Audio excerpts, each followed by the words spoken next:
আমরা আমন্ত্রিত করেছি এবং আশা করি সবাই আসবে। শহীদ দিবসে শহীদদের তর্পণ, শহীদ স্মরণে আমাদের এই শহীদ দিবস পালন। সুতরাং সেই দিন আমরা যারা শহীদ হতে পারতাম তাদের বেশিরভাগই মানুষ আমরা এখানেই থাকব। এই আরেকটু এগিয়ে গেলে জার্নালিস্ট, স্পোর্টস জার্নালিস্ট অ্যাসোসিয়েশন, ওইখানেই আমিও হয়তো গুলি খেতে পারতাম, কি আমাকে ধাক্কা দিয়ে ভেতরে ঢুকিয়ে দিল, বেঁচে আছি।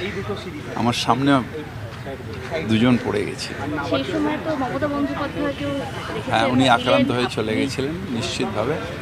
উনি এইখানে ছিলেন, এখানে আমরা ছিলাম। সাউথ ক্যালকাটায় মিছিলটা আমরা মদনদার নেতৃত্বে এসেছিলাম।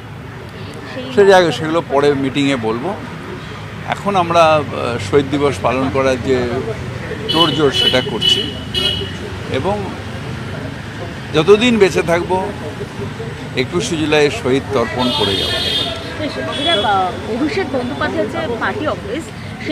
এগুলো নিয়ে আমাকে প্রশ্ন করবেন। আমরা শহীদ দিবস পালন করতে এসেছি। প্রতি বছর আমরা শহীদ দিবসে দেখি প্রথম সারিতে অভিনেতা অভিনেত্রীরা থাকে। এবছর কি এখানে কি আমরা সেরকম তেমনটা দেখতে পাবো? শহীদ দিবসে শহীদ পরিবাররাই থাকবে, যারা শহীদদের পাশে দাঁড়িয়ে লড়াই করেছে তারা থাকবে। মমতা বন্দ্যোপাধ্যায়কে মিস করবেন এবার? মিটিংয়ে বলবো।